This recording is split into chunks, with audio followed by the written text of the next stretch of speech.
अदिति को जब पता चलेगा कि जनक उसकी सौतेली बहन है, जेठू के मुंह से सच जानने के बाद क्या वह जनक को अपना पाएगी, क्या उसे अपने घर पर ला पाएगी। जी हाँ दोस्तों, हम बात कर रहे हैं स्टार प्लस के शो जनक की। तो दोस्तों, आगे बढ़ने से पहले अगर आप हमारे चैनल पर नए हैं तो इसे सब्सक्राइब कर दीजिए, साथ ही बेल आइकन दबाना ना भूले। वीडियो अच्छा लगे तो इसे लाइक ज़रूर कीजिएगा। चलिए आगे बढ़ते हैं दोस्तों। जैसे कि कहानी में आ चुका है एक बहुत बड़ा ट्विस्ट, एक बहुत बड़ा ड्रामा, जहां देखने को मिलता है जेठू के मुंह से सच सुनने के बाद क्या अदिति जनक को अपनी बहन के रूप में स्वीकार करेगी या सिर्फ एक और ड्रामा होगा। हाँ दोस्तों, आपको बिल्कुल स्टार प्लस के शो जनक में ऐतिहासिक पल आ चुका है जहां शो पूरी तरह कहानी पलटने वाली है। अदिति और जनक के बीच दुश्मनी खत्म होने वाली है और इस महासत्य को सामने लाने वाला है घर का सबसे शांत और रहस्यमयी किरदार यानी कि जेठू। जब जुबान पर लगते हैं ताले तो किस्मत की खुल जाती हैं कहानियाँ। घर के सबसे बुजुर्ग और शांत रहने वाले जेठू भाई अब समझ लीजिए कि अपना मुंह खोलने वाले हैं और विस्फोट करने वाले हैं। दोस्त जनक के में अब जब पल आज जिसने अदिति के अहंकार को, नफरत और दीवार को तोड़ दिया है, जनक के सारे दर्द को एक झटके में मिट्टी में मिला दिया है। जेठू ने अब महासत्य बोल दिया है जिसे सुन अदिति की आत्मा कांप उठी है। जनक जिसे वह दुश्मन समझती थी वो कोई और नहीं बल्कि उसकी अपनी सौतेली बहन है जो अपनी कुर्सी। जी हाँ दोस्तों, अदिति को जब पता चलता है कि जनक ने क्या त्याग किया है, अदिति ने कैसे नफरत को छोड़कर बहन के प्यार को अपनाया। जी हाँ दोस्तों, जहाँ की खुलासा होता है लेकर आए एपिसोड आपका बहुत स्वागत है।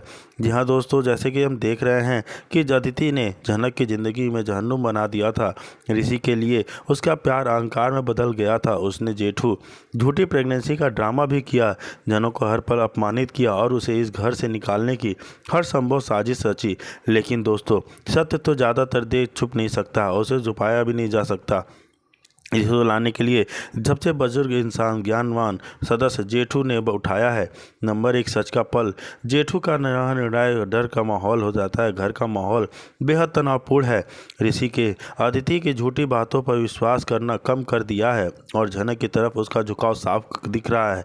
अदिति अपनी आखिरी चैलेंज कर रही है जेठू का स्टैंड। जेठू को अब चुप से, क्योंकि वह जानते थे कि यह सच इस घर में महाप्रलय ला सकता है। वह चुप थे, अब चुप नहीं रह पाएंगे। एक रात घर वाले, खासकर अदिति, ऋषि और जनक एक साथ होते हैं। जेठू अचानक गंभीर आवाज़ में सबको रोक देते हैं। जेठू कहते हैं कि मुझे कुछ कहना है और यह सच मैं सबके सामने बोलना चाहूँगा। यह दोस्तों, नफरत की दीवार को तोड़ दिए। एक रिएक्शन अदिति का रिएक्शन। अदिति पहले तो गुस्से में कहती है, जेठू जी आपको क्या हो गया है, क्या आप जनक की बात पर विश्वास कर रहे हैं। लेकिन जेठू की आंखों में गहरा दर्द देखकर अदिति शांत हो गई। नंबर जेठू ने खोला सबसे बड़ा राज, खून का रिश्ता। अब आता है पल जब जेठू, जनक और अदिति की किस्मत को हमेशा के लिए बदलने वाला है।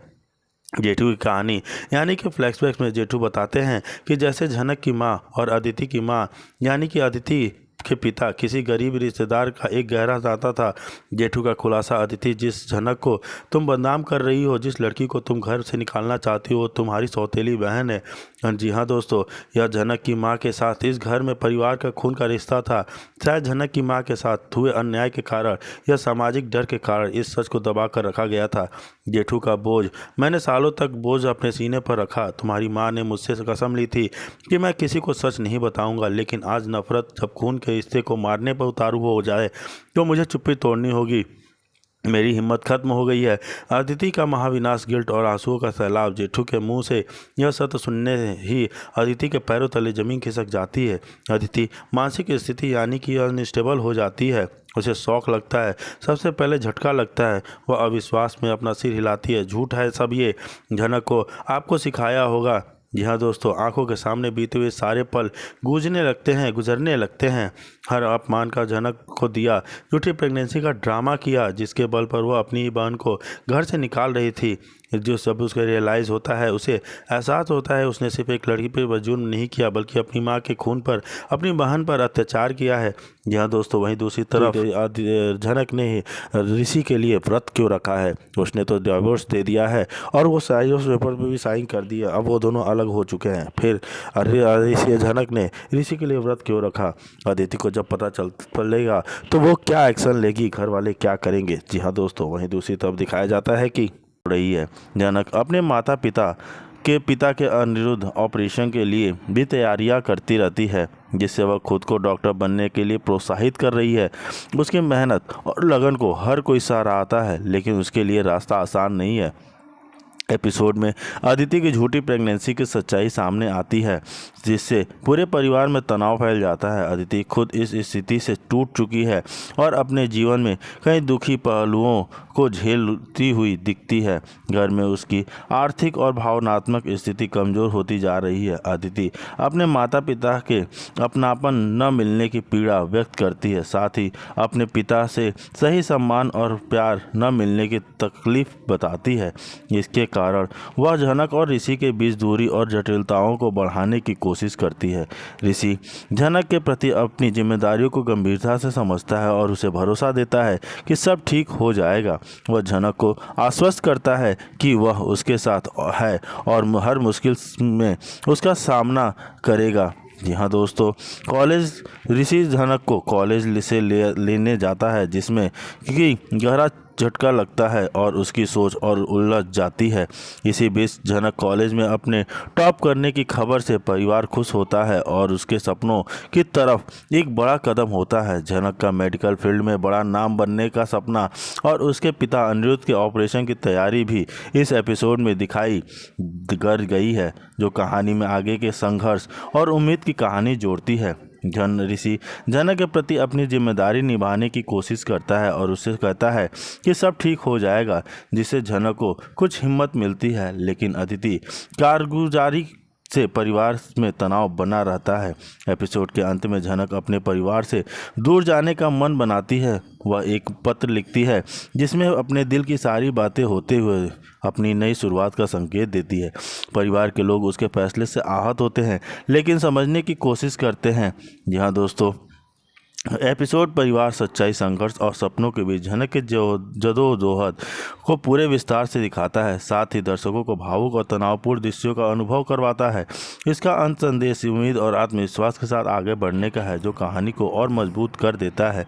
जी हाँ दोस्त, एपिसोड काफ़ी घटनाओं और भावनात्मक उतार चढ़ाव से भरा हुआ था।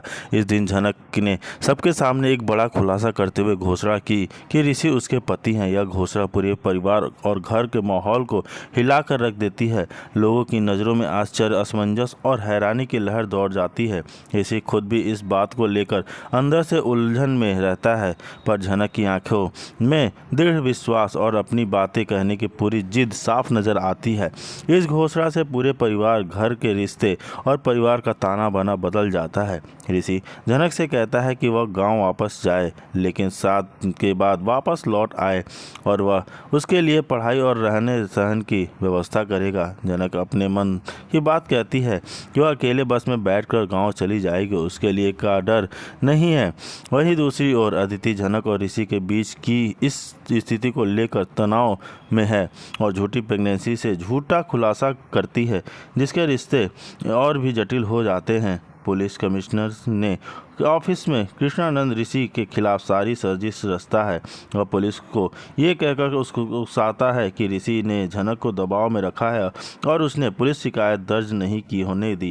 यह कहानी और भी पेचीदा हो जाती है जब पुलिस झनक से सवाल करती है। झनक अपनी सच्चाई और अपने एक्सीडेंट की पूरी घटना को गंभीरता से बताती है। ऋषि ने उसका इलाज करवाया और उसके लिए जिम्मेदार वह खुद है। घोषणा की ऋषि उसके पति हैं। यह घोषणा पूरे परिवार और घर के माहौल को हिलाकर रख देती है। लोगों की नज़रों में आश्चर्य, असमंजस और हैरानी की लहर दौड़ पड़ती है। ऋषि खुद भी इस बात को लेकर अंदर से उलझन में रहता है, पर झनक की आंखों में दृढ़ विश्वास और अपनी बातें कहने की पूरी जिद साफ नजर आती है।